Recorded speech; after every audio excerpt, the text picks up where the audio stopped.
Mock draft for the Chicago Bears, installment 3.0. This is what the Bears should do if Gentry is off the board. This is the direction I would go. Realistically, mock draft 3.0. Let's get into it.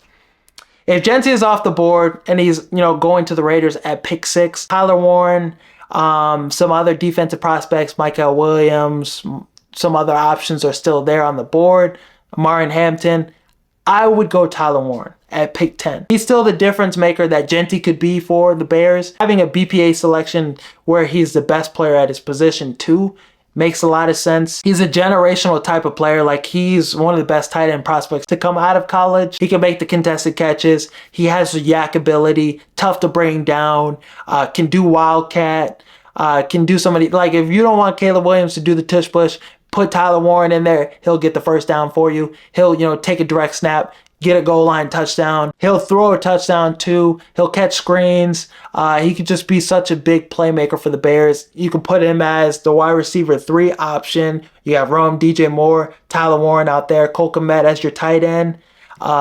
DJ Moore too. So, like, you could get really freaky offensively. He has fantastic ball skills, great route runner. He's just that can't miss prospect. He's not the level of blocker Cole Kmet is, but he's still a pretty solid blocker. In 13 games, 88 catches, 1,000 yards receiving, 6 touchdowns, 16 carries, 218 yards rushing, and 4 touchdowns. So this is the type of player I know Ben Johnson will be salivating at the mouth to get. So I really like this option for the Bears. I think this is a phenomenal pick for them, and this is the direction they should go with the moves that they made in free agency. At pick 39, Xavier Watts. I've broke this down before already in a video previously. Check it out if you haven't. But Xavier Watts would be a great free safety option alongside Brisker. Led his defense to the college football championship. The best ball hawk safety in this draft class. 15.8 forced incompletion percentage. 6 interceptions in 2024, 89.5 coverage grade, high IQ player, always is around the football, and is always in a great place. Versatile safety, can play strong safety if you need him to replace Brisker. So this is another can't miss prospect for the Bears. I think he'll definitely be there at pick 39. At pick 41, I think the Chicago Bears should take Ariante Ursary. Minnesota tackle, 6'6", 330 pounds. Minnesota has put out some pretty good offense linemen into the NFL, and he would be a dream day 2 pick for the Chicago Bears. 3-year starter in the Big Ten, has, lateral quickness, great traits, just needs a little more development. He's not like a full-on guy that just needs to be developed. Can't start year 1 in his rookie season. Ursary can do that.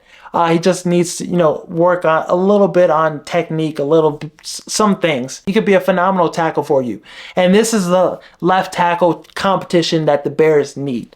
Kyron and Braxton. Braxton's probably not going to be healthy for the start of training camp. So Kyron, get him with this new offensive line coach. Help him be more competitive and help him get him where he needs to be. And Ursary can probably be the guy that starts for you. And he can push Braxton to start. And Kyron could definitely potentially be that swing tackle. Ursary could be the swing tackle too as well. Like, you can never have enough options, especially with, Braxton Jones being probably the weak spot now on the offensive line. And I think Bears fans would take that because he's a very serviceable tackle, above average tackle. Ursary can sneak into round 1, but I think pick 41 is a sweet spot. I think that's the spot he'll be available. 77.5 overall grade, 1 sack allowed in 2024. I don't think the Missouri tackle and Will Campbell are guys that are going to be on the board for the Chicago Bears.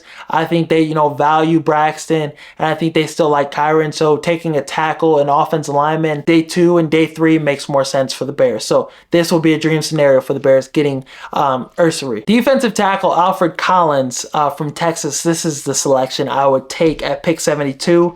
6'5", 332 pounds, has NFL potential, great physical traits. He could disrupt opposing offenses. Better run defender than he is, pass rusher. Doesn't really have too many pass rush moves in his bag, but just in terms of just being that physical interior defender, that one technique type of defensive lineman, I really like that for him, and I really like, adding him in. Billings, he's 30 years old, so he can be a Billings replacement for the future, and he has a guy like Billings to, mentor him. Another guy that's just going to plug up the middle.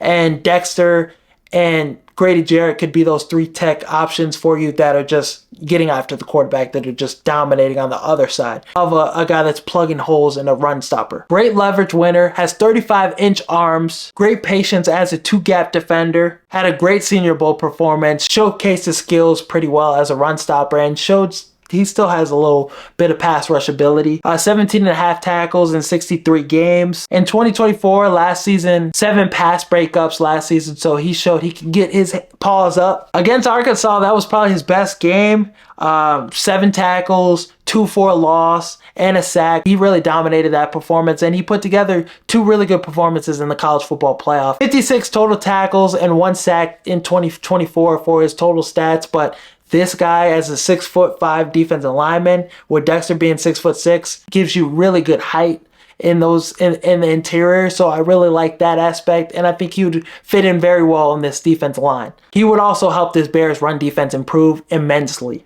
At pick 148, I have the Chicago Bears taking Damian Martinez. This would be a great get for the Bears. He fits in very much as that complimentary back to Swift. Swift, you gave him a pretty good contract in free agency last offseason, so allowing him to still be a part of your offense makes sense. With the money you gave him, you could still move off from him after this season. But Damian Martinez, right out the gates, could be a very complimentary back to Swift. Had poor run blocking at Miami, but was still effective. 220-pound bruiser. Great vision, great feel. Le'Veon Bell is his comp. Arian Foster as well, too. Just those running backs that just have that patience, find their way, and then hit that hole, boom, and they're gone. Could be a really great early down running back for the Chicago Bears. He could take on a huge workload right out the gates. If he's there at pick 148, run to the podium, especially how the board has played out before this pick. He could give you just as much production as you would get from a Judkins. Damian Martinez could be a guy that pushes for 1,000 yards. A Bucky Irving type of running back that, shows great promise in his rookie season. He had 3 years of great production in college. 2 really good seasons at Oregon State in 2023. That was one of his best seasons. Almost 1,200 yards rushing, 9 touchdowns. And then Miami, 6 yards per carry last season, 159 carries, 1,000 yards rushing, 10 touchdowns. Could be the day one back for the Chicago Bears, like I said, but also could slide in as just that, number 2 running back, that bruiser, David Montgomery, that, Ben Johnson likes to have in his offense. Roschon Johnson, Swift, and Damian Martinez could be a really formidable running back group. Martinez is a very physical running back that could run downhill, that still has that extra gear, ran a 4.51 40-yard dash, so he still has some speed to him, so really like what he could provide the Chicago Bears offense. After Damian Martinez, I have the Chicago Bears going after 2 other Texas defensive linemen to finish out this draft in the 7th round. Both of their 7th round picks. Baron Sorrell, edge from Texas, would be a huge get for the Bears at pick 233. 43 tackles at Texas last season, 5.5 sacks. Consistent 5-sack guy at least every season in his 3 years of starting. Finished with 10 sacks and 16 TFLs the last 2 seasons. Can line up at edge, can line up at defensive tackle. Can fill multiple spots. 6'3", 256 pounds. Has good size to him. Dennis Allen likes those bigger frame defensive ends. He could even put on more weight when he comes to Hallis Hall.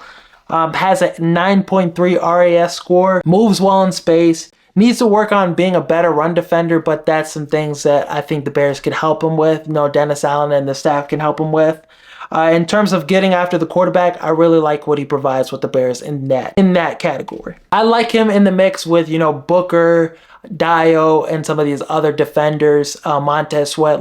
This could become a group that doesn't have a dominant number 2, but has more of a collection of guys that can all impact the game in their own way. So let's take as many swings as we can at it. 4.72 40-yard dash, so has some speed to him too. And then at pick 240, I have the Bears selecting Texas defensive tackle Vernon Broughton. This is another defensive lineman that's, a great addition to this, defense. I think defensive line is an area where we can continue adding players, especially at the defensive tackle position with Billings, Grady Jarrett, those guys being 30 years old. We need more depth and we need more younger bodies in that mix. Pickens might be time to, give up on him. So really after that, you just have Chris Williams and, Jonathan Ford. Not too much after Dexter, Billings, and Grady Jarrett. So Broughton, I think would be a great addition. He was the best interior pass rusher for the Texas defensive line last season. Had an 18.1 pass rush win rate, higher than any Texas interior defensive defender. He can close on the ball quickly. 39 tackles in 2024, 4 sacks, 35-inch arms as well. So he's another guy that just has, great length, great size to him. 6'5", 6'5", 311 pounds. So him, Alfred Collins, with Dexter, you have the height you need for the future. Guys that are just going to bat the ball down, get after the quarterback, be good run stoppers, impact the game in their own way. Another guy that you can move around the defensive line. So I think with him, Collins, and Sorrell, you have a formidable defensive line. You have guys that you can plug in at multiple positions. So Dennis Allen will have the talent he needs to, turn this defense into a more of an elite defense. Take that next step. So this is my mock draft 3.0. Let me know down below in the comments your thoughts on this. Give me a grade and, tell me your favorite selection from this mock draft. But I would want him to get an extension done with, Keenan Allen. I would want him to stay with the Chicago Bears for maybe 2 or 3 more years because he's coming off his best season last year with the Chargers.